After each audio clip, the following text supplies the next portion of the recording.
I could not have done any of the things that I've done over the last 6 months. And there's two things that have enabled that. The first thing I would say is ChatGPT. Number two is getting to meet you, honestly, and the ambitious coaches in that course, because that was what taught me how to use FlutterFlow, obviously.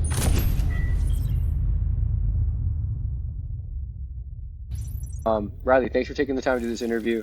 You were one of our OG builders in the Dreams into Apps #1 program back in March. You've come a long way. Honestly, you're someone we don't talk enough about. I'd love for you to introduce yourself and tell us who you are, what your background is, and then the app that you're building. Yeah, awesome. Well, very happy to do the interview. Happy to share the story. And yeah, so my name's Riley. I kind of day to day, I work on a startup called Harvest that I co-founded back in 2017. It's a B2B SaaS software startup. We only serve the agriculture industry. But my job there is not really I'm not the technical co-founder. My co-founder does all the coding, and we built it on as a web app. Yeah, there you go, Harvest. It's very dry and boring and sort of labor compliance oriented. I do really enjoy it. I mean, it's cool, and my family farms, and so it's got that personal side to it for me as well. But basically what happened for me was, when ChatGPT came out, my entrepreneur brain was just going wild with new ideas for different, tools and products. And, I work on Harvest every day. And so it was kind of I would love to be able to bring some of those ideas to reality, but I just don't have the time. Also, I just had no idea, I'd never built an app. I've messed around in Python. I can handle myself in a Google Colab notebook, and I can even do a little AI stuff, which was pretty fun when Stable Diffusion and all this stuff was first coming out. But, building an app was I don't have any clue. And so I was looking around for basically contract developers and agencies, and just trying to figure out, okay, how much would it cost me to do this if someone else was going to build it for me? And, I got a range of quotes. It was from 10,000 all the way to 50,000 or maybe more. And obviously that's a ton of money. But also it's I just realized it was if someone else builds this thing and then hands it to me and I have no idea how to do anything with it, something's going to break. I'm not going to have any idea how to fix it. That's a very expensive, fragile toy. And so I think it was the forums of FlutterFlow forums. I saw something from, I think you, Aleem, one of your posts on the forum about starting up Ambitious. And it just definitely resonated really well with both kind of my budget, but also my preference for, frankly, how I like to build. I want to learn as much as I can, and I really enjoy learning. And so being able to learn how to build an app, all the way from idea to actually in the app store, which my app is today. And then beyond, right? That's where we're at today, is all the stuff that happens next. And I'm definitely still super happy to be part of the community and continue to get help with that. But let me tell you a little bit about the actual app. So Yeah, please. For sure. yeah, so for me, it's totally different from agriculture. It's the most opposite thing you can think of from B2B SaaS. Yeah, there you go. It's called Seek. And it's a spiritual health app. And so spirituality is something that I've been really interested in, and I've personally benefited a lot from in my own life. I'm actually about 11 years sober from alcohol. And so I discovered spirituality through that. And so But basically, the idea here is like what's really, really cool. I mean, obviously, the spiritual aspect is kind of different, but what's really neat is like the core kind of experience here is you're chatting with an AI, and then the AI is creating daily audio lessons for the user based on those conversations, right? So, like if you go get the Calm app or like Headspace or Waking Up or one of these like meditation, health and wellness kind of apps, they're great. Like I love Waking Up in particular. But the thing is, like, it's the exact same content for every single user, right? And so each user has to go in and like find the content that they like. This is totally different. It like flips that on its head. It's basically like, let's create the content every single day for each individual user. In the background, there is like a huge database of like spiritual content and lessons that I've kind of curated myself and also with the help of AI. Um, but yeah, that's Seek in a nutshell, and it's been super fun.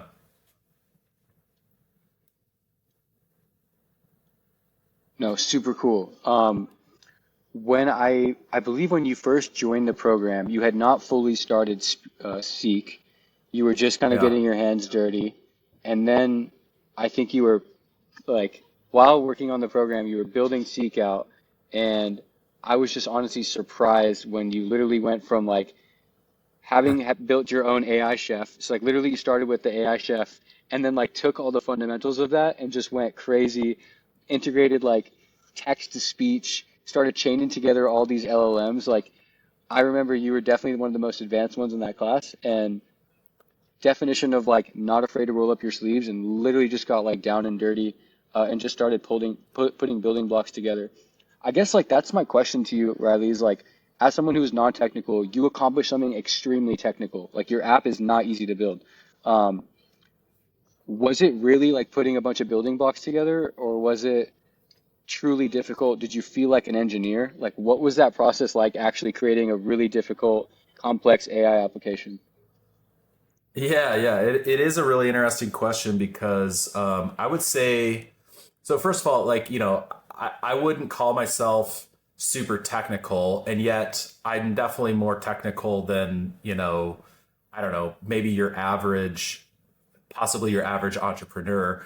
Like I knew Python fairly well before this. And so, I had some familiarity with code. I had some familiarity a little bit with like Google Cloud, but really not that much. Um, but there's two things that basically took me from literally like 12 months ago. I could not have done any of the things that I've done over the last 6 months. And there's two things that have enabled that. The first thing I would say is ChatGPT, like just being able to converse and learn with this super intelligent AI where I can just keep telling it what I'm trying to accomplish, and it like breaks down in really easy parts how to actually use Google Cloud Project and what to like enter in the command terminal and all this. Like that's number one. Number two is getting to meet you, honestly, and the ambitious coaches in that course, because that was what taught me how to use FlutterFlow, obviously. And yeah, while we were doing the AI chef, yeah, I mean, I was doing the chef stuff to just like get some reps in, but like on the side, I was building Seek using a lot of the same, setting up the actual app and doing a lot of the same like coursework just on my own app. And then I think because I had all this other stuff happening with, cloud functions and this daily kind of update process that happens where based on the conversation in the app, you're getting like a new fresh lesson. I think a real dev might look at it and be like, wow, there's a lot of popsicle sticks and glue here, but it does work. Well, it's working for the most part. There's been some hiccups, Yeah, but yeah, it's been pretty amazing. that's awesome. So you self-taught. Your app is monetized, right? You integrated Revenue Cat. I Yeah. think we worked together on that, and you got it monetized. Is there anything you can share around like traction when it comes to, the business side of things? Because a lot of people, we build Yeah. apps as businesses, and it's something that is truly an asset. Like you built this app, it's out there in the wild, you're getting users. Have you seen any traction in terms of downloads, Yeah. revenue, stuff like that? Yeah, I mean it's definitely nothing terribly exciting to share. I mean, there have been I think I'm up to about 100 users, a little bit of organic downloads. And yeah, it is monetized. So right now it has a 7-day free trial with a $60 annual subscription. And I kind of came at that after looking at the sort of health and wellness space and what a bunch of the popular apps kind of use as a. And I had noticed that annual pricing was really popular in that category, which actually makes a lot of sense, right? If you're like, you actually want to make a commitment, like a long-term commitment to your health and wellness. Like making an annual commitment is actually like better for a lot of people than thinking about doing this on like a single week or a single month. But anyway, so and plus it's like I am not here to just work for free, like do free things, like, and I do think there's a willingness to pay for it, right? So yeah, I mean, I'm sure I'll experiment with the pricing. Like I'm not, convinced that I, certainly didn't find the perfect formula right out the gate, of course. But yeah, I wanted it to be monetized, and it's also like you have to kind of that is like a really early experiment, right? Is like, is anyone even willing to pay for this thing? And yeah, so far, other than like my mom and a couple friends, there's probably been, I think, 10 active subscriptions. So again, nothing like super exciting, but you got to start somewhere. And That's six it's, yeah, hundred dollars that you didn't have. yeah, yeah, That's pretty yeah, cool. that's true. Yeah. That's really, really cool. And the cool thing is that like I think you just asked me before this call, like our next step now that we have an MVP in market, it's working, people are giving you feedback, is we want to acquire more users. So we're going to talk definitely about App Store search optimization. I think that's an easy win. We got to find like a really niche group of people. I think you said something about a community that you're part of, AA. And so maybe we can figure out how to optimize Hmm. toward AA and see if there's a segment of people there who could lean on spirituality just like you did. I think that could be really killer. And then you talked about paid acquisition as well, which isn't a cheap game to play. But the cool thing is that you save $10,000, $20,000 building the app yourself. So now we can take that budget, hopefully, maybe not all of it, but be a lot more responsible about growing our app through paid advertising as well. We grew virally with TikTok ads for a little while. We were spending like 50 to 150 a day, and we were breaking even on the ad spend. So we were pretty Hmm. happy about that. But like, I just didn't have enough time to keep improving virally. Instead, I wanted to focus on building the academy at Ambitious Labs. But I'm sure if we would have cracked the code on paid ads, we could have made virally really, really profitable as well. But no, we'll definitely continue talking about that. And then pricing is something that you can always adjust. There's so much to be done, like A/B testing your paywall, uh, Hmm. trying out new onboarding flows. Even like your app store search listing matters a lot too. And I'm sure you've Yeah. probably like dove in and looked at the analytics to learn like, oh, like these screenshots have a 5% download rate. These Yeah. Yeah. screenshots may have a 0% or zero point 0.1. So those are a lot of cool things. One thing that I'm excited about too is that like you built an app in a really competitive market. Like Hmm. I'm just going to share my screen here real quick. And most apps are in a competitive market, right? If you look at Headspace, right, they're crushing it. Like last month alone, Yeah. $3 million in revenue. I just found this like really small, quote quote small mindfulness app, and it's doing 60K in revenue, and like no one even knows this app. It's from Denmark, right? Yeah. And so like I like looking at comparisons of apps, and you can even go to Calm, and like Calm did 5 million last month. Like there's got to be a segment of Calm users that we're not Yeah. servicing really well, whether that's AA or whether that's Yeah. others. Yeah. And so that's what gets me excited too over like niche apps like yours is that there's definitely a slice of pie. If these big players are doing 5 million or even 10 million a month combined, if we can get in and the small players are doing 60K a month, like there's definitely a huge range of market that we can jump into as well. So I'm super excited for you. I think you have huge, huge potential here. But like a lot of people think that just by building an app, it's done, right? Like you're you just got to build it and forget about it. What do you have to say about that? Because you are someone who, honestly, bro, like if I wasn't able to help you like today, you were always okay with me coming back to you tomorrow. You were always okay with like playing the long game, and that's not a mentality that like many new builders have. So like, what do you have to say about, being an entrepreneur and playing the long game? Being an entrepreneur and playing the long game. Well, you mean like And like, how do you just like balance patience or like wanting something now, like needing a feature done now, and just knowing that that feature needs to take a little bit longer? well, there's so many things that need to get done. I mean, I guess it's like it feels kind of rare that you have just like one single problem in front of you that needs to get worked on. And That makes sense. I often have a slate of things that I know I could improve and work on. And so it's like, one thing I had pitched to you guys early on was like keeping a kind of a list or a way for me to manage like, hey, here's a bunch of different things that I could really benefit from your coaching on.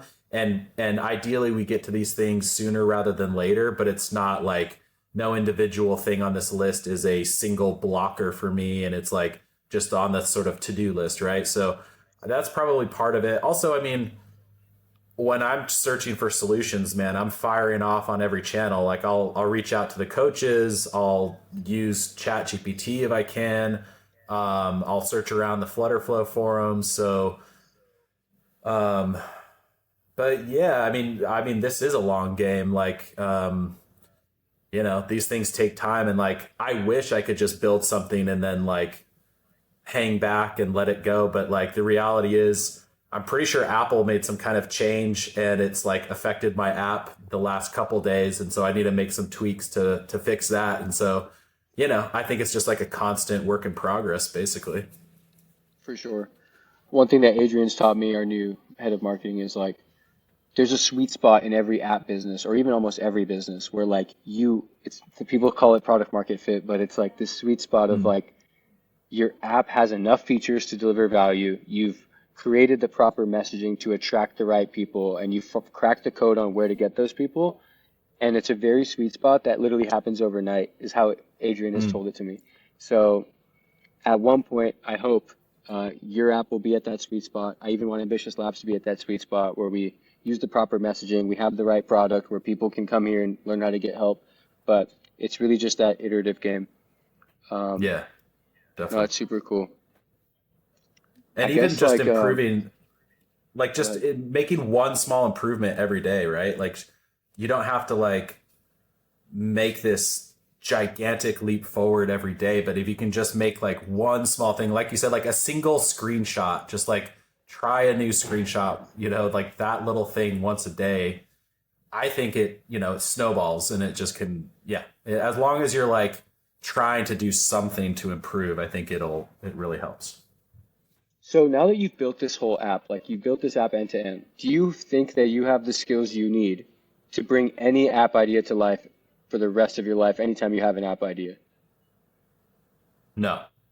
You don't. I mean, no, no, no, of course not. Because I mean, I could get very far, but the reality is like, I'm always facing new problems. And that's why I want to continue being part of the ambitious community and leaning on you and Moses and all the other guys is because there's just going to be new problems to solve. And so yeah, I mean, like yeah, sure, I totally, based on all the course and everything, I could totally build an app where, I don't know, someone uploads a photo and an AI spits out a cool caption for the photo or something like that. Like, yes, totally. Let's go. But I like you said earlier, like I'm trying to, dude, I think there's an opportunity to bring a new perspective towards basically like healing and self-awareness, a perspective that is not so much like psychotherapy and not so much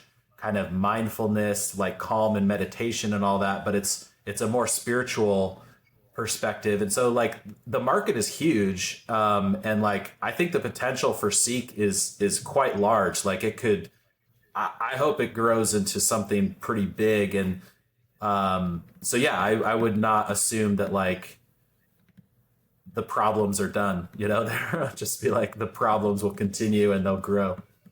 And that's why we say in our, process of like bringing on new students is that like this isn't for everyone. Like This is for entrepreneurs who have patience, who are willing to roll up their sleeves and approach problems with a scientific mindset. And even us at Ambitious Labs, like, you know this very well. Like, we don't have the answers to every single problem off the tip of our tongue, but we are scientists by nature, and like we can approach things in a scientific way where we hypothesize, we attempt a solution, we use our experience from, the previous apps that we built. We all come Yeah. from hand coded developer backgrounds. And that's the one thing we look at when we bring on new teammates is like, have you had at least 3 years of experience actually hand coding? Because I personally think my thesis is that if you come from a hardcore, like a, excuse me, low level developer background, you'll be a lot more successful at no code because you'll understand what's going on under the hood. Um, Hmm.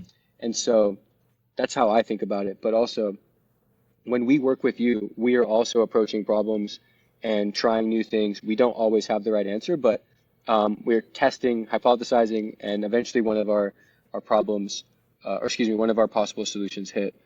So that's really, really important. Um, no, good stuff.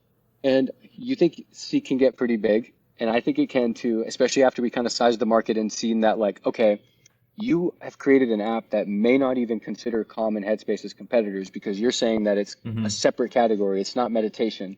It's not mindfulness. I mean, It's its yeah, own it's like I category. think it's sort of adjacent, right? It's like adjacent to that Mm. big.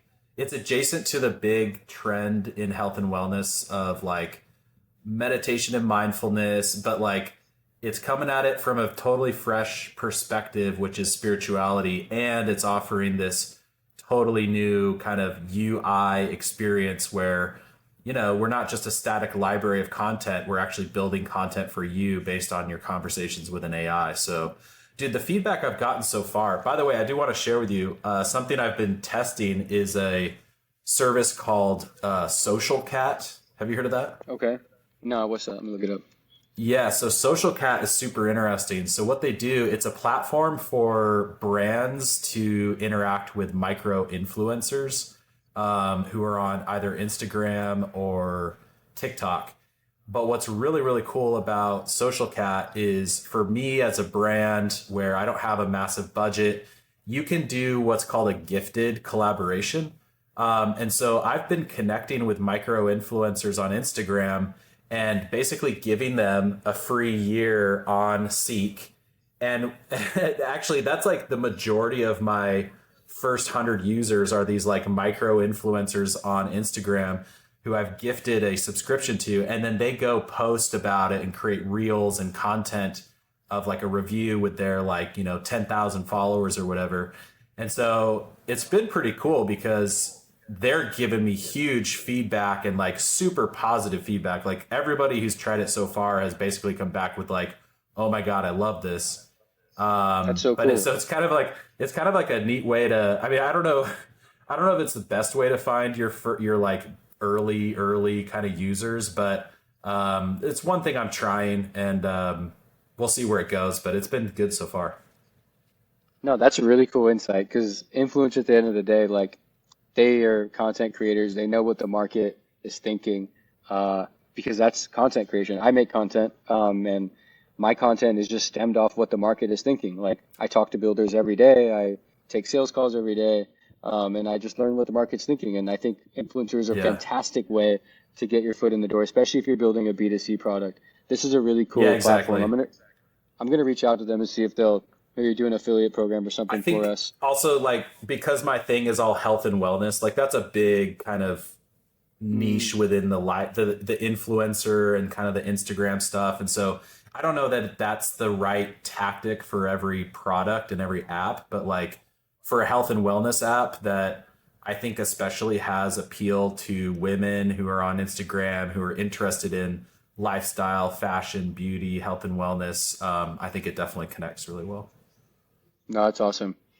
Riley, thanks for doing this interview, man. Is there anything else that, you could say to any entrepreneurs who were in your shoes in February, who had an idea, who were experimenting with FlutterFlow and just were like kind of dipping their toes in? You can do it, and you can get the help to do it. Awesome. And yeah, I've been able to build this app because of the ambitious course, and I just have really appreciated all the help I've gotten from you guys, and I will say thank you in advance for all the future help I know I'm going to get as well. So yeah, it's Yeah, man. been huge. Yeah, we're here for a long time. We're really stoked that we got to find you. You literally were one of our first customers. You probably were like the third customer. I'm not gonna lie, dude. Uh, Huh, and so we were just stoked that we honestly found someone that wasn't like our friend who wanted to buy our beta course. And that that's was our awesome. MVP, by That's the way. funny. I might as well be extremely Yeah, yeah, yeah. transparent. That was our MVP. No, for We sure. just wanted to we wanted to build a boot camp where we could build apps in FlutterFlow. We were like, what can we build as fast as we can? And we just launched a 3 week long boot camp. We had no idea what we were doing, Riley. We slapped together an LMS. We made a bunch of content. We stayed up all night and we literally just slapped it all together. We didn't take as much money as we could. We literally just were like, $500 is the course. If you guys can afford it, we just want to see y'all put some skin in the game because we knew that like by getting y'all to put skin in the game, we get great feedback from customers. And honestly, that was the best decision ever. I honestly wish that we just I wish that we let more people in and didn't go after the money at first. I wish we just like did it for $200 or $300 and just got as many people in as possible. But honestly, like what I got to learn was that there were many types of people out there who wanted to build apps. You know, we had high school kids in our course, and then we had like Hmm. experienced founders like you who ran businesses and like are Hmm. experienced entrepreneurs. And so we got to see this whole spectrum of people. And honestly, that was just an exhilarating time. So we're really, really thankful that I found Well, you. I think you guys have done it really well, and frankly, that's something that I admire and also like trust. Basically, it's like with all these agencies and stuff, you're always like, can I really trust this person? Like, who is this? But like, I could tell you guys are hustlers, you guys are entrepreneurs, and like, really, it's you've been in my shoes. Like that is the value that you offer me at least, and so the fact that you've been in my shoes, that you've done it before and you've been successful with it, like sure, you guys are like putting together the course maybe on the fly a little bit, but just being able to chat with you guys and like bounce questions off of you and learn from you, I mean, that's the whole value in and of itself for me. Absolutely, man. And like now it's a lot. And we got to realize that we are the one of the first people in this space. FlutterFlow and all this technology has only been around for less than 3 years. So like Hmm. we are the pioneers of it. We are all solving problems. We're in uncharted territories. So we really appreciate you sticking with us. And then yeah, like now we're a lot more put together when it comes to like our systems, how we coach people, how we make content. We're definitely not how we used to be when we were running our MVP. We feel a lot more polished up, and I hope that we can find a program that works for you, so we can keep building Yo, your app and getting you to scale it up. I need a shirt, by the way. I have not gotten a shirt yet. Oh, I do owe you a shirt. Oh, you're going to be so happy. We just launched a t-shirt redemption system for everybody in our course. You just go onto a website we partnered with, and you just pop in your address and click order, Okay. and it's going to send you a shirt, and then we pay for it to the vendor. So I'm going to send you that. I'm Sweet. going to send you that link right after this call. Nice. Awesome. Good reminder. Cool. I'm going to stop this recording. Riley, thanks again, man. Yeah, man. Thank